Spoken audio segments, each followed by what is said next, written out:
사랑합니다, 행복님. 오늘도 찾아주셔서 감사합니다. 사람한테 배신당해 본 적 있으신가요? 가족, 친구, 직장 동료. 믿었는데 등 돌리는 순간을 겪어보면 정말 정신이 멍해집니다. 설마 저 사람이 믿기지도 않고 내가 사람을 그렇게 몰랐다는 사실에 더 큰 충격이 옵니다. 우리는 사람 보는 눈이 있다고 생각합니다. 말을 예쁘게 하는 사람을 보면 저 사람 참 괜찮다고 느끼죠. 겉으로 친절하면 그래도 사람 됐다고 생각합니다. 하지만요, 진짜 무서운 사람은 표정에도 말에도 절대 속마음을 안 드러냅니다. 오히려 더 잘 웃고 더 따뜻하게 굽니다. 그래서 더 속기 쉽습니다. 그 사람의 본성은 절대 겉으로는 보이지 않습니다. 아주 작고 사소한 행동 속에서만 살짝 드러납니다. 오늘 영상에서는 딱 이 모습 보이면 절대 가까이 두면 안 되는 사람의 본성을 알려드리겠습니다. 혹시라도 지금 마음속에 떠오르는 사람이 있다면 그 감정 절대 무시하지 마세요. 주제가 마음에 드신다면 구독과 좋아요 눌러주세요. 여러분의 마음을 안아주는 좋은 컨텐츠로 보답하겠습니다.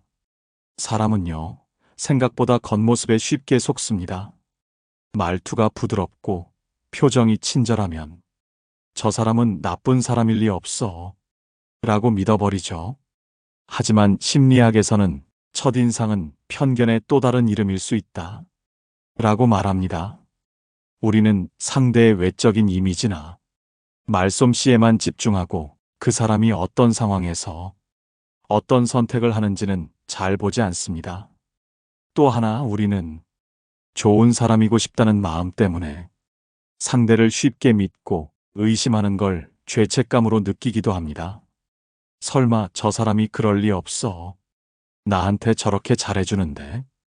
이런 생각이 진실을 못 보게 만듭니다. 그리고 더 무서운 건요, 사람은 자기가 틀렸다는 걸 인정하고 싶어 하지 않습니다. 그래서 마음 한구석에 이상하다는 느낌이 들어도 내가 오해했나 보다 하고 덮고 넘어가죠. 하지만 결국 시간이 지나면 그 사람의 진짜 얼굴이 드러납니다. 그리고 우리는 말하게 되죠. 내가 왜 그때 그걸 못 봤을까? 그렇다면 이제는 사람을 잘 보는 법을 배워야 할 때입니다. 겉말에 속지 말고 행동 속에서 본심을 읽는 법. 그 첫걸음은 본성은 언제 드러나는가를 아는 것입니다. 사람의 본성은 절대 좋은 날, 좋은 말 속에서 드러나지 않습니다. 기분 좋을 때는 누구나 친절할 수 있고 원하는 걸 얻기 전까지는 누구나 착한 척 할 수 있습니다. 진짜는요, 상황이 조금만 틀어졌을 때 그제야 본심이 고개를 듭니다. 심리학자들은 이렇게 말합니다. 사람은 감정이 흔들릴 때 통제가 사라진다. 즉, 아무리 겉으로 포장을 잘해도 불편한 상황, 당황스러운 순간, 그리고 작은 스트레스가 쌓이면 속에 있던 진짜 성격이 스며나옵니다. 본성은 말로 포장된 이미지가 아니라 사소한 반응 속에서 드러납니다. 억울할 때, 손해볼 때, 인정받지 못할 때, 그때 나오는 말투, 표정, 태도, 그게 바로 그 사람의 본심입니다.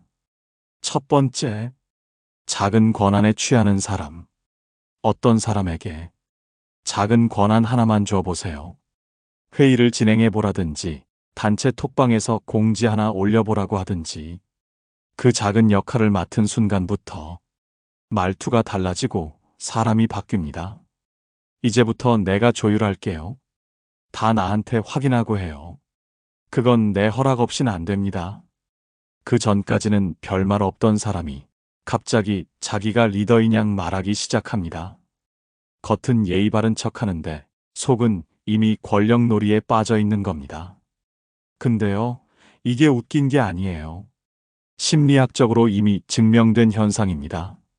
1971년 미국 스탠퍼드 대학교의 필립 짐바르도 교수가 실험 참가자들에게 교도관과 죄수 역할을 나눠준 적이 있습니다. 그런데 단 며칠 만에 교도관 역할을 맡은 사람들이 폭력적이고 지배적인 행동을 보이기 시작합니다. 그냥 역할이었을 뿐인데도 작은 권한 하나에 사람들이 변해버린 겁니다. 짐바르도 교수는 이 실험 이후 이렇게 말했습니다. 권력은 사람을 타락시키는 것이 아니라 숨겨진 본성을 드러나게 만든다. 무서운 말이죠. 그런데 여러분, 현실에서도 비슷한 장면을 자주 봅니다. 동호회, 부모 모임, 단톡방 공지 하나. 별것도 아닌 역할인데 갑자기 군림하려 들고 말끝마다 자기 위치를 강조하는 사람. 그건 원래 내가 맡은 일이니까. 그건 내 기준으로 정리했어요. 듣고 있으면 어딘가 이상하게 불편하고 내가 아래로 내려앉는 느낌이 들 때가 있습니다. 그게 바로 본성입니다. 철학자 니체는 이런 말을 남겼습니다. 작은 권력을 휘두르는 자를 조심하라. 그 안에는 거대한 열등감이 숨어 있다. 그러니까 작은 권한에 취한 사람을 가볍게 보면 안 됩니다. 이 사람은요, 큰 권력을 쥐면 반드시 사람을 짓밟습니다. 그리고 그 짓밟는 대상이 가장 가까운 사람부터라는 걸 우리는 너무 자주 봐왔습니다. 처음엔요, 그런 사람 곁에 있으면 추진력 있네 싶을 수 있습니다. 근데 시간이 지나면 숨이 턱 막히고 내가 자꾸 작아지는 느낌이 듭니다. 그건 그 사람의 능력이 문제가 아니라 본성의 문제입니다. 그리고 그 본성은 절대 나아지지 않습니다. 작은 권한 하나에 사람이 달라진다면 그 사람은 평생 누군가 위에 올라서야만 살아갑니다. 두 번째, 약자 앞에서 달라지는 사람. 강자에겐 깍듯하고 힘 있는 사람 앞에선 말투도 태도도 고분고분합니다. 그런데 식당 알바생에게는 야, 택배 기사님께는 거기 놔. 경비 아저씨에겐 눈도 마주치지 않습니다. 딱 보면 알죠. 이 사람은 겉만 번지르르한 사람이라는 걸. 진짜 무서운 사람은 힘 있는 사람한테 무례한 게 아니라 힘없는 사람에게만 무례한 사람입니다. 그리고 더 무서운 건 그 사람은 자기가 그걸 무례하다고 생각하지도 않는다는 겁니다. 그냥 그게 자기 평소 말투고 그게 세상을 대하는 태도입니다. 이건 단순한 버릇이 아니라 인격의 바닥이 드러나는 장면입니다. 심리학에서는 이런 태도를 권위지향 공격성이라고 부릅니다. 즉, 자기보다 강한 사람에게는 복종하고 자기보다 약하다고 판단되면 공격적인 태도를 보이는 성향입니다. 이건 본능적인 서열 지향성과도 관련되어 있는데요.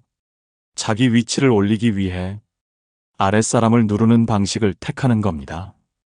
그 사람에게 상대는 사람이 아니라 자신의 우위를 확인시켜주는 도구인 셈이죠. 철학자 아리스토텔레스는 말했습니다. 사람의 품격은 힘없는 자를 어떻게 대하느냐에 따라 결정된다. 아무리 말 잘하고 예의 바르고 겉으로 멀쩡해 보여도 약자 앞에서 태도가 달라진다면 그 사람은 절대 믿을 사람이 아닙니다. 이런 사람 옆에 있으면요, 처음엔 별 문제 없어 보여도 언젠가는 나도 그 사람의 아랫사람이 됩니다. 언젠가는 나도 그 무례함의 대상이 되는 날이 오게 돼 있어요. 약자를 존중할 줄 모르는 사람은 결국 자기보다 센 사람만 좇으며 살다 진짜 중요한 관계를 다 놓치게 됩니다. 왜냐고요? 사람은 위가 아니라 옆에서 오래가는 존재니까요. 세 번째, 실수했을 때 인정부터 하는가, 핑계부터 대는가. 실수는 누구나 합니다. 문제는 그 다음 행동이 그 사람을 말해준다는 겁니다. 어떤 사람은 실수한 순간 제가 그 부분을 제대로 못 챙겼네요. 죄송해요. 제 실수 맞아요. 이렇게 말합니다. 자존심은 조금 상해도 양심은 그대로 살아있죠. 하지만 어떤 사람은 다릅니다. 아니, 그거 원래 내가 해야 되는 거 아니었어? 그거 내가 그때 바빠서 그랬던 건데 어쩔 수 없었지. 핑계부터 날립니다. 상황 탓, 남 탓, 타이밍 탓, 온갖 탓 시리즈가 줄줄이 나옵니다. 그러다 보면 결국 나는 잘못 없어로 끝이 나죠. 이런 사람은 실수보다 자존심이 더 중요하고 사실보다 체면이 더 중요합니다. 심리학에서는 이런 걸 투사라고 부릅니다. 자신의 잘못이나 부족함을 인정하지 못하고 그걸 타인에게 떠넘기는 심리적 방어 기제입니다. 즉, 나는 잘못 없고 세상이 이상한 거야. 이런 식으로 현실 왜곡을 통해 자신을 방어하는 겁니다. 문제는 이게 반복되면 책임감 없는 사람이 되고 주변 사람은 점점 지쳐간다는 거예요. 로마 철학자 마르쿠스 아우렐리우스는 이렇게 말했습니다. 잘못을 인정하는 것은 굴욕이 아니라 인간의 위대함이다. 진짜 강한 사람은 실수 위에 핑곗돌을 쌓지 않고 책임 위에 신뢰를 쌓는 사람입니다. 실수했을 때 바로 인정하는 사람은 신뢰를 쌓고 핑계부터 대는 사람은 신뢰를 갉아먹습니다. 그리고 진짜 무서운 건 핑계가 습관이 되면 자신이 진짜 잘못이 없다고 믿게 된다는 겁니다. 이런 사람 옆에 있으면 내가 자꾸 대신 사과하게 됩니다. 그땐 그 사람도 좀 바빴어요. 원래 그런 스타일이긴 해요. 내가 안 해도 될 말을 대신하게 되는 거죠. 그리고 그 순간 깨닫게 됩니다. 이건 실수가 아니라 그 사람의 본성이라는 걸. 네 번째, 대화가 아니라 독백하는 사람. 점심을 먹고 있는데 누가 다가옵니다. 어머, 요즘 어때요? 처음엔 반가워서.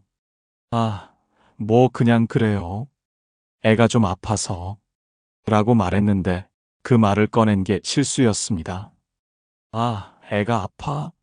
어휴, 우리 애도 예전에 장염 났을 때 말이야. 그때 병원을 3군데나 돌았거든. 근데 진짜 웃긴 게 뭔지 알아? 간호사가 그 순간부터 40분짜리 단독 방송이 시작됩니다.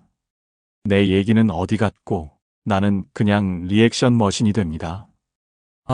네, 어머, 진짜요? 이런 사람의 특징은 딱 하나입니다. 내가 꺼낸 이야기조차 결국 그 사람 이야기로 끝납니다.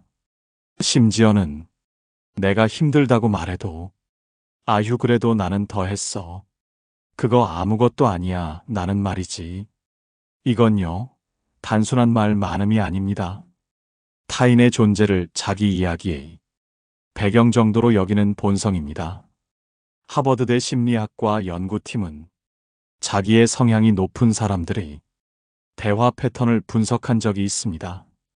그 결과 이들은 상대가 이야기할 기회를 주지 않고 대화의 중심을 자신으로 고정시키는 경향이 뚜렷했습니다. 그들은 상대의 말에 공감하는 척은 하지만 실제로는 그 말에 반응하지 않고 다시 자기 이야기로 전환합니다. 이걸 대화 탈취라고 부릅니다. 말 그대로 상대의 이야기를 빼앗는 거죠. 공자는 이런 말을 남겼습니다. 지혜로운 자는 많이 듣고 적게 말한다. 그리고 덧붙였죠. 자기 말만 하는 이는 스스로를 드러낼 뿐이다. 재미있는 건요, 이런 사람은 내 얘기를 들은 척은 하지만 나중에 기억을 못합니다. 왜냐고요? 처음부터 들을 마음이 없었기 때문이죠. 이런 사람 옆에 있으면요, 내가 점점 입을 닫게 됩니다. 말해봤자 또 자기 얘기하겠지. 괜히 내 얘기 꺼냈다가 피곤해지겠네. 그렇게 관계가 점점 일방향이 됩니다. 자기 얘기만 하는 사람, 그 사람의 관심은 나에게 있는 게 아니라 자기 목소리를 들어주는 관객이 필요한 겁니다. 그리고 여러분, 내 삶은 누군가의 청중으로만 있기엔 너무 귀중합니다. 5번째, 타인의 비밀을 쉽게 말하는 사람. 그 얘기 아직 모르는구나? 내가 살짝 말해줄게. 이건 진짜 아무한테도 말하면 안 돼. 나만 들은 거야. 그렇게 시작된 이야기, 다음 날엔 이미 옆 동네까지 퍼져 있습니다. 이런 사람은 남 얘기를 정보라고 부릅니다.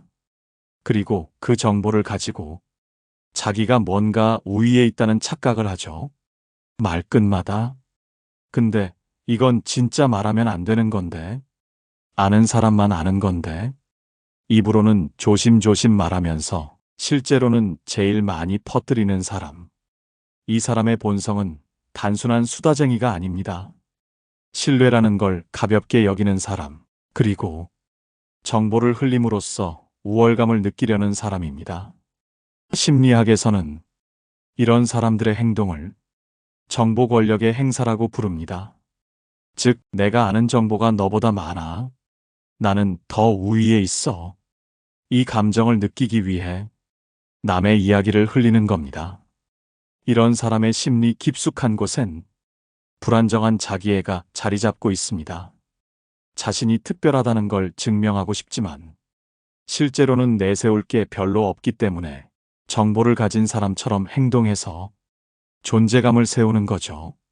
근데 여러분, 생각해 보세요. 그 사람이 누군가의 비밀을 아무렇지도 않게 나한테 말했다는 건 내 얘기도 다른 사람에게 똑같이 말할 수 있다는 뜻입니다. 탈무드에는 이런 말이 있습니다. 비밀을 쉽게 말하는 자는 진실도 쉽게 왜곡한다.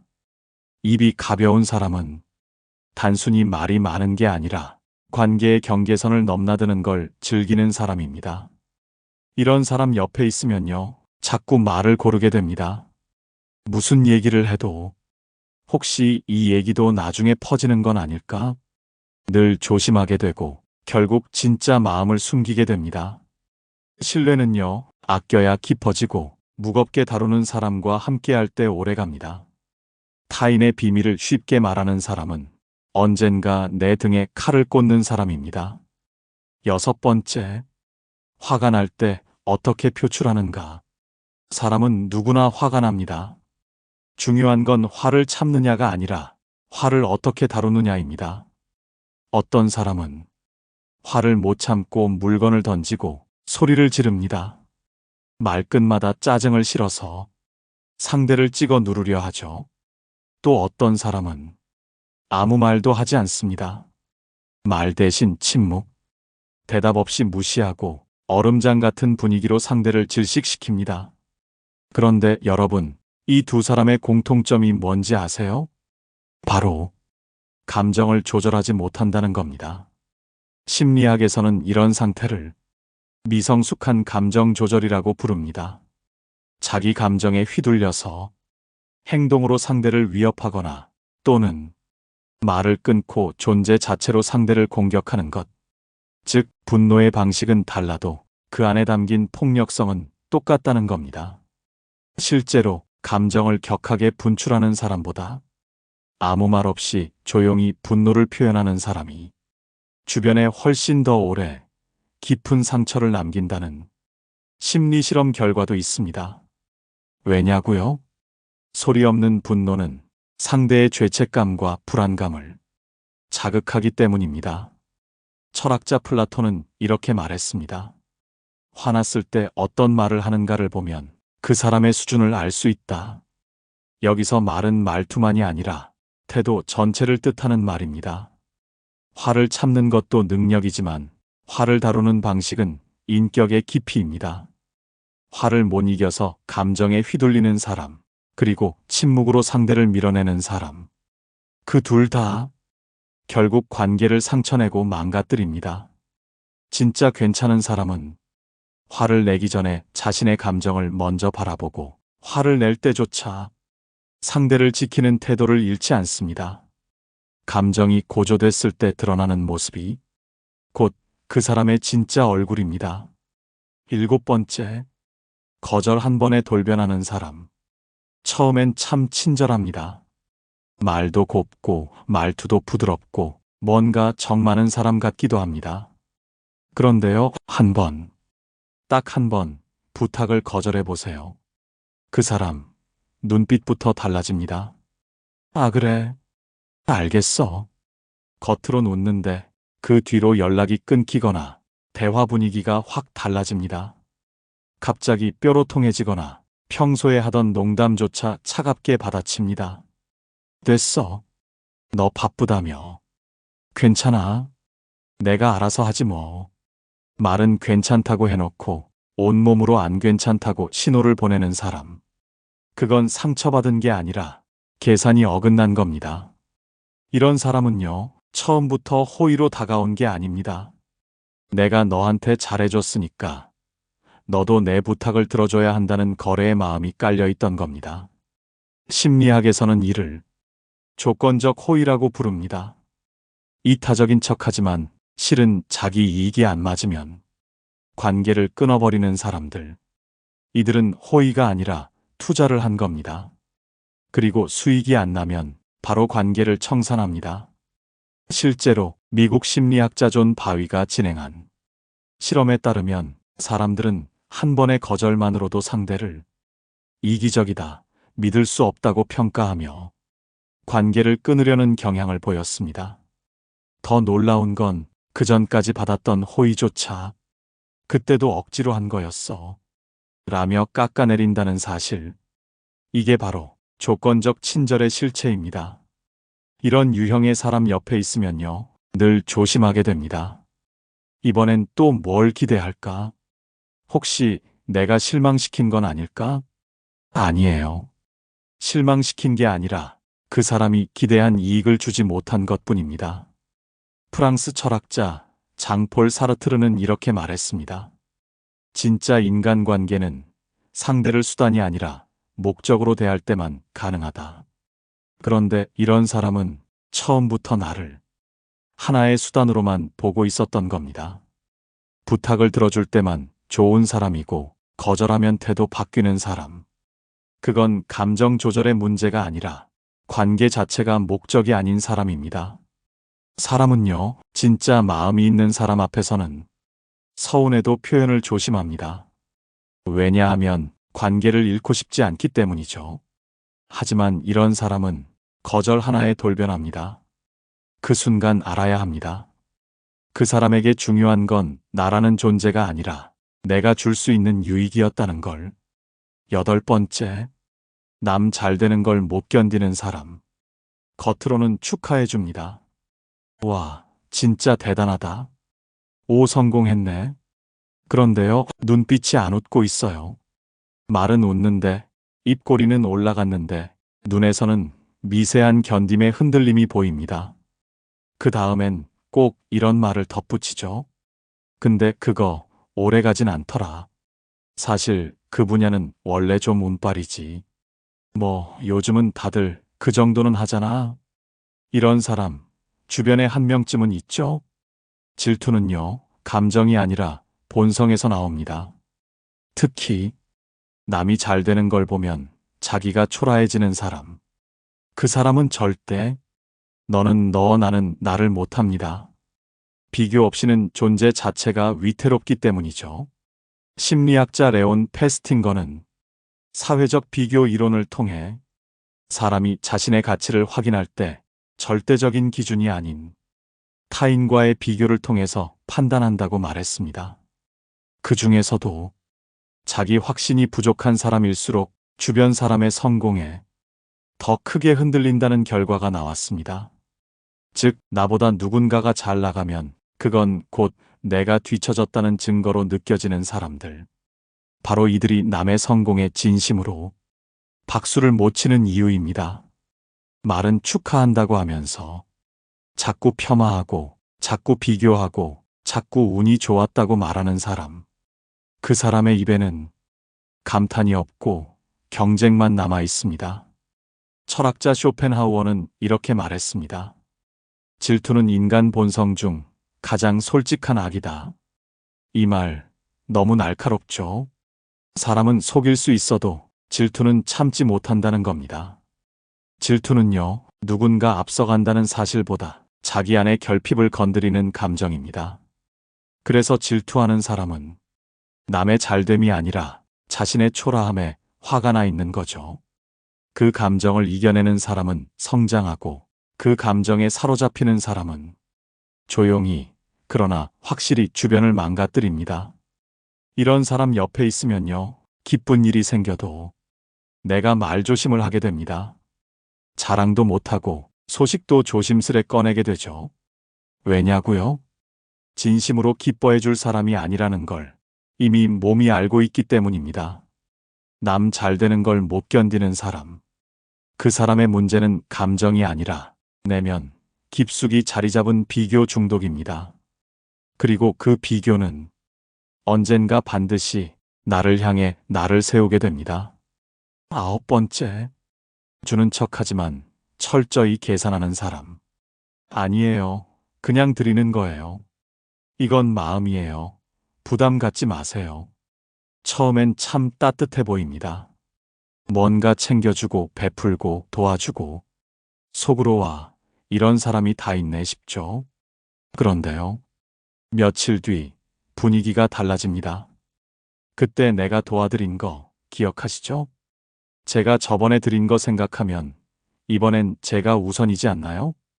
말은 안 해도 표정, 태도, 뉘앙스에서 빚졌다는 느낌을 은근히 심어줍니다. 그제야 알게 되죠. 아, 이 사람은 진심이 아니라 청구서를 줬던 거구나. 이런 사람은요, 절대 손해보는 걸 못 견딥니다. 그런데 그걸 드러내진 않아요.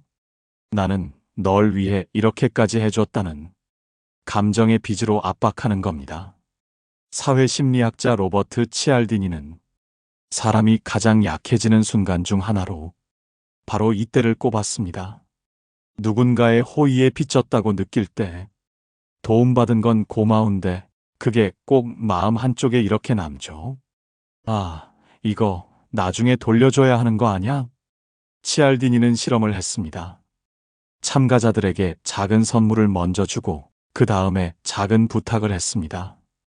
그랬더니 무려 90% 이상이 부탁을 들어줬습니다. 그 이유는 단 하나. 그냥 받은 게 있으니까 거절하기가 뭐해서요. 이게 바로 심리학에서 말하는 상호성의 그림자입니다. 우린 호의를 받으면 감동보다 먼저 이거 갚아야 하나? 라고 느낍니다. 도움받은 기억은 감동보다 심리적 압박으로 더 강하게 남는다는 거죠. 이런 사람의 무서운 점은요, 절대 직접적으로 강요하지 않는다는 겁니다. 그저 분위기, 뉘앙스, 말 끝에 내가 해줬던 거 있잖아요. 라는 기운을 풍깁니다. 그리고 결정적인 순간 이렇게 말하죠. 내가 이럴 줄 알았어. 아니, 그때 그렇게 도와줬는데 너무하네. 여러분, 이건 베풀미 아닙니다. 거래입니다. 심지어는 내가 모르는 사이에 계약이 체결된 심리적 약정서죠. 공자는 말했습니다. 주는 것은 깨끗해야 하며 돌려받기를 기대하지 말아야 한다. 하지만 이 사람은 주는 순간부터 돌려받을 장면을 상상하고 있던 겁니다.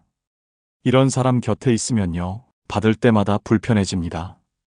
고맙기보다 겁이 납니다. 나 이거 받았다가 언젠가 물어내야 하는 거 아냐?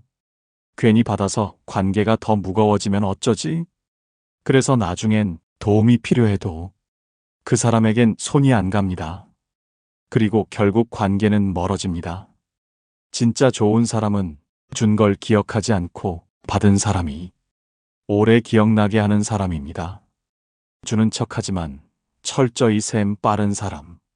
그 사람은 친절이라는 포장지 안에 계산기를 품고 있는 사람입니다. 10번째, 사람을 쉽게 판단하고 단정 짓는 사람. 쟤는 원래 저래. 그 사람 좀 이상하지 않아? 딱 보면 모르겠어? 성격 별로야. 이렇게 말하는 사람 꼭 주변에 한 명쯤 있습니다. 처음엔 그냥 말이 좀 많은 사람이려니 싶습니다. 근데 이상하게 그 사람과 이야기하고 나면 마음이 무겁습니다. 왜냐고요? 누군가를 평가하는 말은 결국 나에게도 날아올 수 있다는 두려움을 남기기 때문입니다. 이런 사람은요, 대화가 아니라 재판을 엽니다. 항상 누군가를 재단하고 단정하고 결론을 내립니다. 상대의 사정을 듣지도 않았는데 이미 내 머릿속엔 그 사람에 대한 해석표가 완성돼 있죠. 심리학에서는 이런 사람의 특징을 투사와 통제 욕구로 설명합니다.